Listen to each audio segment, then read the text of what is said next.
The fourth line had a big shift before the first goal, and then Yakov scored.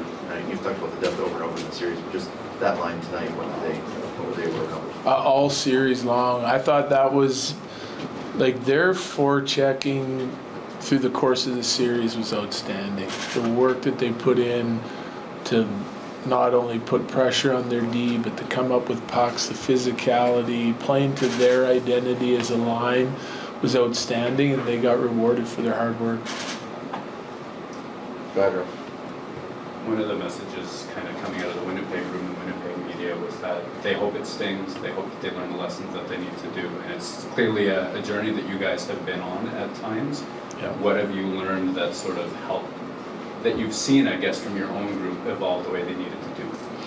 Well, I mean, every time you don't win, regardless of you going out in the first, second, third round, whatever it is, there's heartbreak because your team ultimately puts in 8 months of work and then their off-season work again, and then come and try to reset and do it again. And when you don't finish on the top of the league, it's heartbreaking, right? Because you're putting so much work into it. And I just felt like, I touched on this the other day, that our group didn't happen immediately. We lost a handful of times in the second round, and then like they just really dialed into the commitment that it takes and sort of the pursuit of perfection that it takes in order to try and win. And like our team never shortchanges sun or effort. Sometimes we play better than other times, but like they're committed to what we're doing, and ultimately it comes down to playing your best hockey at the right time, and that's over 2-week periods in the playoffs, and you got to do it 4 times in order to win, and our guys understand that. So it's just that commitment and buy-in to what you need to do to have success, and you hope the regular season kind of teaches you some lessons and teaches you the habits and details and commitment and competitiveness that you need to win. And then you got to reset, and you got to get ready to try to accomplish that through the playoffs 2 weeks at a time. And our guys have been really dedicated to that, and they've grown from that. Their mental toughness has increased every year for us, and we've got great leadership in there. So, I used to hate that saying that you got to lose before you win, but realistically, like after we won in 2022, I know that was part of it. Losing the handful of years before when we thought we had a team that could win. Even our guys said it. Like we thought we were ready last year, or the year before, and we finished tops of the league, and then didn't get it done. But they learned a lot of lessons from that, and exactly that. Knowing that they could push themselves to another level in order to win in 2022, and we were fortunate to have a great team to do that. But those are tough lessons to learn when you really have a good team like Winnipeg does. That's a really good team over there. They played hard the entire series. They're highly competitive. They're rock solid, committed to their defending. I just thought our guys, they did a really nice job. Like, I think that's the best hockey we've played for 5 games in a row all season long, and that's what it takes this time of year, and that's partly our experience, I think. John. That's a crazy building. Explodes with that early goal. They pushed back twice. Nate was just in here talking almost robotically about, in a series the momentum is going to switch. I'm wondering, when that building is piling on top of you in those moments, of what you see from your players and how they respond to it so well. Yeah, even keel. I just think our team, like, there's a strong belief in how we do things. There's a strong commitment in how we do things throughout our whole team, led by Nate and those guys, our leadership group, the guys that have been here for 8 years with me. They're just not gonna ride the roller coaster. I just don't see that from our team. Not in regular season. Like, we had our ups and downs in regular season as well, but they continue to rise to the occasion at key times, and they score early, right? And I didn't hear one peep on our bench. No one even said, hey, don't worry about it, nothing. Like, it was just like business as usual. And you could kind of see that from the timely goals we got, right? We answer back how many times right after they score to tie it. It was just go out and have a good shift the next shift and try to turn this thing around. And, you know, we talk a lot about not worrying too much about what the score is in the game, falling behind, getting the lead. It's the only score that matters is the one at the end of the game. And I just felt like our team had that approach the whole night. You certainly got to be able to make plays and answer back at times. And tonight, like, it was impressive what our team did. You know, answering back a number of times to sort of, you know, get us back with the lead and be able to continue to play the way we wanted to play. And that was a full team effort. Kyle? Scary moment there with Zach Parise getting the head contact. Were you satisfied just with how his return to the locker room went and how he was feeling? And Yeah. also, just beyond that, is it a possibility that Jonathan Drouin could play in the second round? Yeah, it fits the timeline. You know, he's got a long way to go yet, Drew, because he hasn't hit the ice yet, right? Like, he's still working on his rehab. The timeline was, you know, 4 weeks or less. We're still hoping for that. And, you know, he's making progress, there's no question, so I'm hoping that he can get back. We'll see how long that other series goes and just how much time we have. Kiviranta would be another guy that still needs some time to get back. We have him as day-to-day, but he's been pretty sore here the last few days. To be able to get fully healthy, the more time we have, the better, you know. But yeah, I thought, like, Zach sort of, the puck takes a funny bounce off the boards and he starts adjusting to try to make the play on the puck and sort of falls down. He's down low and the guy kind of gets him a lot of head and upper body, and there's a, you know, he got put in a tough situation by the puck bounce. I don't think it was a dirty hit by any means. He was coming hard to finish him physically, and yeah, but they looked at him. He was clearly shaken up a little bit, more neck than like anything head related, which is a positive for us, and now he'll get some time as well. Francois? Yes, sir. About Samuel Girard, he had to wait before coming and join you guys. Are you satisfied with his level of play right now? And what more versatility does it give to you guys when he's in the lineup and not? Well, it's huge. I mean, he makes a huge difference in our team. Like early in the series, yeah, we split up Taves and Makar.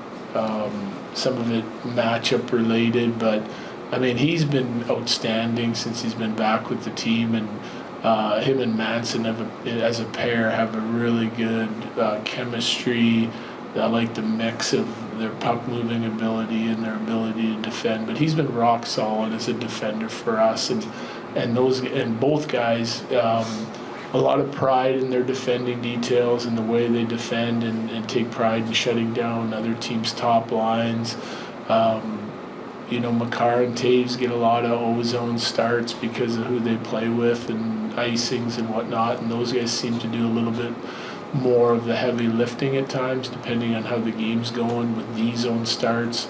But that pair has been able to chip in offensively, you know, and help other teams create offense. He's invaluable to our team, you know, especially once we made the trade to move Bo Byram for Middlestad and get deeper in the middle of the ice and solidify that second line. Gerard's, you know, him and Manson, they've been heavily relied upon. Jesse? Coach, by my quick count, I think it was 24 goals on Connor Hellebuck, who was, you know, a Bednar finalist in just 5 games. What was making the offense hum the way that it was? It's the work from our forward group. I touched on this after game 1. I think that, you know, and when I say that's the best their team's played over a 5-game stretch during the year, that's all, you know, that's just my opinion. It's an important time of the year. So when you're able to kind of do what you've done offensively through the course of this series, it's pretty impressive. And that was like, it's just 12 forwards, and I'm not discounting the D. I'm just like looking at our forwards as a group, the work that they put in, the forechecking pressure, reloading above pucks, like all the details that we talk about through the course of the season. I just thought like there wasn't many downshifts, and they certainly didn't cheat us on their effort or commitment and their sort of relentlessness on the puck. You know, they were outstanding. They were a physical group. They were determined to get to the net. And when you have 12 guys doing that, that's hard to play against. Megan? We saw Georgiev's nice response to the tough outing in Game 1, and he's bounced back from low points in the regular season before, but with the spotlight brighter in the postseason, was there anything different you noticed in how he handled everything moving past him? I just thought that it's the quickness in what he turned it around, right? Like it's the timing of it.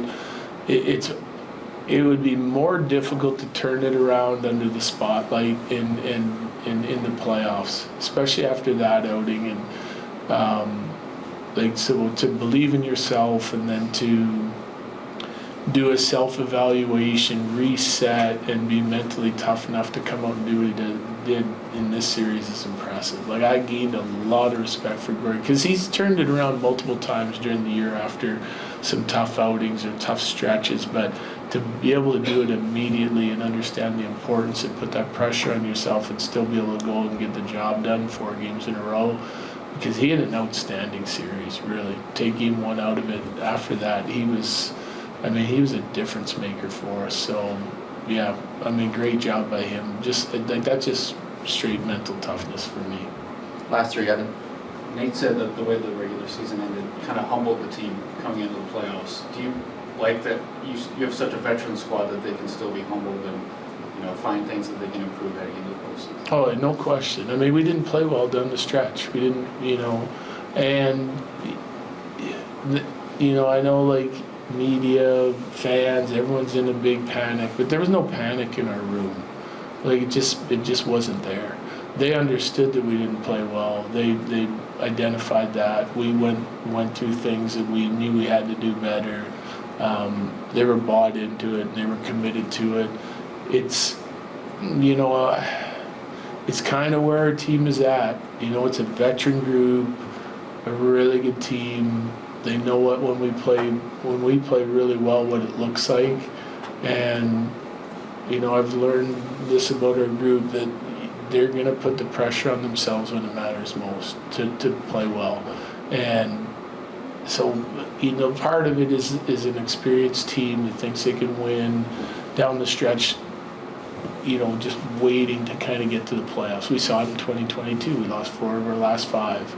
And once we lost, I think it might have been 3 or 4 in a row, we had a game that we said, okay, we have to prove it to ourselves so we all feel it going into the playoffs, and had a great game against St. Louis. And it's kind of what we did a couple times during that 10-game stretch, but too many off days, but they knew, and I don't think there was any doubt in our locker room. We weren't doubting ourselves, we just knew that it was time that we had to have an immediate turnaround. We can't wait. And some of the lack of defending carried into Game 1, and then that really sort of snapped us to our game, I felt like, for the rest of the series. John? You talked about the scar tissue this morning. It was Rick Bowness not long ago that inflicted some of that scar tissue on you. I feel like through the series, you can feel the respect you have for him in your comments. I wonder what you can share about, what that interaction is at Embrace at Center Ice, and how you feel about him as a rival.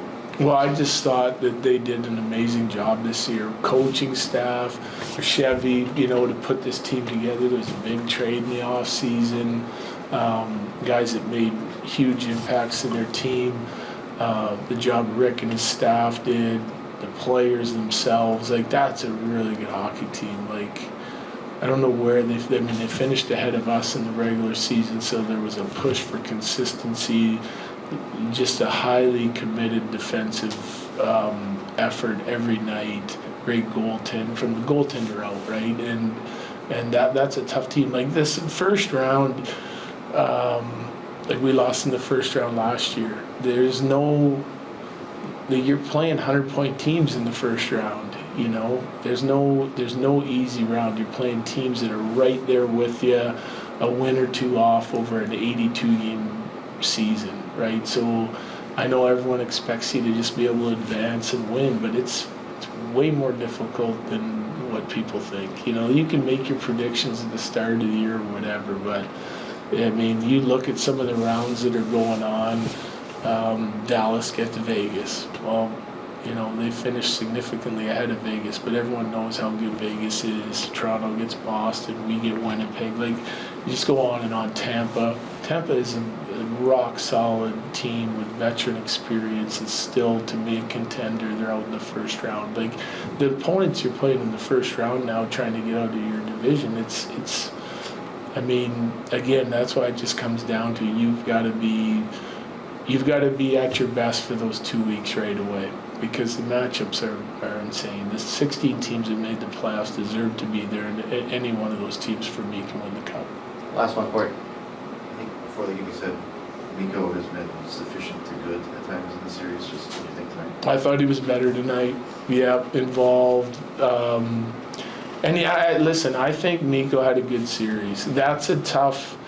Hey, credit to Lowry, Niederreiter, Appleton, their D. They did it by committee at times, a little different. I was bouncing them away from those guys on the road. They're playing against a line that's like committed fully to checking them. That made it like they had to earn every scoring chance they got, and they capitalized with their skill. Like the play on our goal, McKinnon. Ladders play out to Mikko, and then it's a sauce pass over to Taves, and like that was perfectly executed. It was well defended, and then you know we find Val on the back door for the one timer. Like there's a group of 5 guys on there that like are really good at what they do to create that goal, and he's a big part of that. I just think, do I think Mikko could have played better in this series? Sure. You know, I think all of our guys could have played better, but like their effort was outstanding, and they still I don't know how many points Mikko had in the series, but it's a lot just because he didn't score. To me, that it's not about just scoring, right? He made players around him better at times during the series, and he was highly impactful again tonight for me. So committed on the defensive side. Sometimes it looks different, right? Like we talked about this with Nate a few years ago. Edmonton.